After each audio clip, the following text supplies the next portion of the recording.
Chers internautes, bonjour. Nous sommes heureux de recevoir deux femmes magnifiques qui nous font la gentillesse de venir de très loin. Elles sont arrivées de Tanger ce matin, exprès pour passer un moment avec nous à VHTV. Aziza Laraqi, qu'on ne présente plus, grande figure de la culture et des arts à Tanger. Et c'est elle la fondatrice de la galerie Kent Gallery, qui est une galerie qui marche très fort, une très belle adresse à Tanger, qui a reçu du beau monde et qui recevra encore de très grands talents et de grands noms.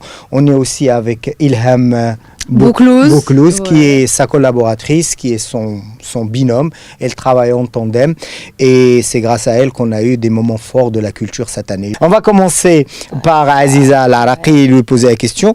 Quelle est aujourd'hui la place de Kent Gallery, de la galerie Kent à Tanger? Bon, la place, ça fait 7 mois qu'on a commencé. Donc, on est en train de la faire, cette place. Et je pense que pour 7 mois, elle a un espace ou une place assez importante déjà. Et je pense que cet été, ça va être le top. Et c'est là, je pense, qu'on va se positionner définitivement. Eh bien, on va revenir sur les projets parce que là, on va parler de vos projets d'été et surtout de la rentrée. Je te pose la question. Ilham, tu travailles avec Aziza depuis longtemps. Vous avez fait des choses ensemble. Qu'est-ce qui fait que l'on peut travailler en équipe et que l'on réussisse des choses ensemble? Alors, c'est notre complicité en fait. Donc, on se complète. Alors, moi, je suis plus. Donc, elle est plus dans la partie, tout ce qui est artistique et plus profond. Moi, je suis plus dans tout ce qui est. Bon, on a du mobilier design maison, aussi, mais il est aussi dans la partie artistique parce que c'est un design qui est assez original pour la ville de Tanger. Quels sont les projets justement de la Galerie Kent pour les prochains mois?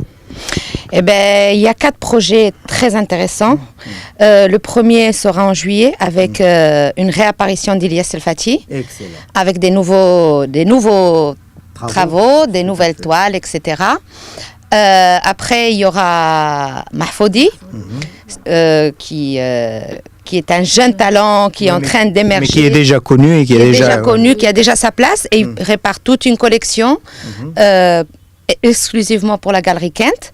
Ça, c'est pour ce qui est côté peinture. Sinon, on aura aussi Hitaf Benjelloun qui fait beaucoup de mobilier, mais mobilier vraiment design, vraiment artistique et des sculptures. Et on aura une grande lecture avec Abdelhak Najib. Je serais ravi de venir. Voilà. Donc, c'est les 4 événements forts. Je serais ravi de venir à Tanger partager ce moment avec vous. Comment on peut arriver à redonner à Tanger son lustre et sa gloire passée? Bon, déjà, à mon niveau, comme je vous ai dit, les 2 premiers grands artistes que je présente, c'est des Tangérois. Absolument. D'accord? Et c'est, par exemple, Mahfoudi, c'est un jeune, c'est quelqu'un qui va commencer sa carrière. Donc un Tangérois qui est installé à Paris, mais qui aime sa ville et qui fait des choses. Il est maintenant, en ce moment, en train de faire une expo à Paris sur Tanger. Excellent. Donc, il est dans le move. El Fati, c'est quelqu'un qui est aussi Tangérois, mais qui n'a jamais eu sa place et personne ne veut... Bon, il l'a eu, bien sûr, il l'a eu. En Espagne, c'était un très, très grand. Et puis, dans son pays, il n'arrive pas à être prophète. Donc, justement, je suis là pour mettre un peu les pendules à l'heure et pour aller de l'avant et trouver des nouveaux talents, faire des nouvelles choses et oser. Absolument. Et c'est ce message que je veux donner. Et les gens maintenant, adhèrent parce que, bon, moi je suis tout le temps à la galerie, donc je reçois beaucoup de gens.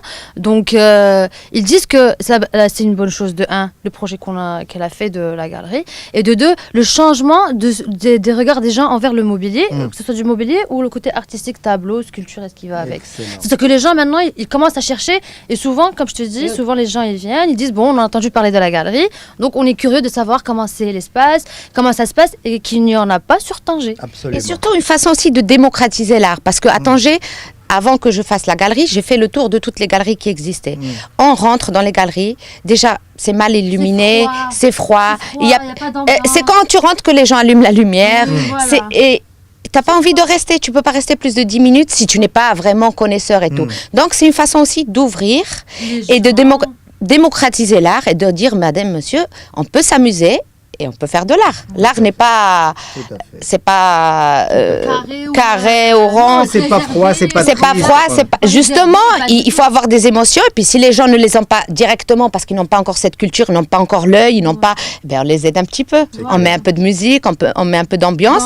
Et c'est une façon de démocratiser, je pense, et de faire comprendre et que les gens ouvrent les yeux et que comprennent qu'il y a quelque chose au-delà. Merci beaucoup, chers internautes, de nous avoir suivis pour cet épisode avec Aziza Laraqi qui nous vient de Tanger, moitié espagnole et dont le cœur aussi entre et son amour pour le Maroc et son amour pour l'Espagne. Mais c'est toujours réconfortant et surtout, c'est toujours enrichissant d'avoir une double culture et de l'assumer. Merci beaucoup. Merci aussi à Ilham de nous avoir répondu, d'avoir participé à cette émission. On se donne rendez-vous dans une nouvelle.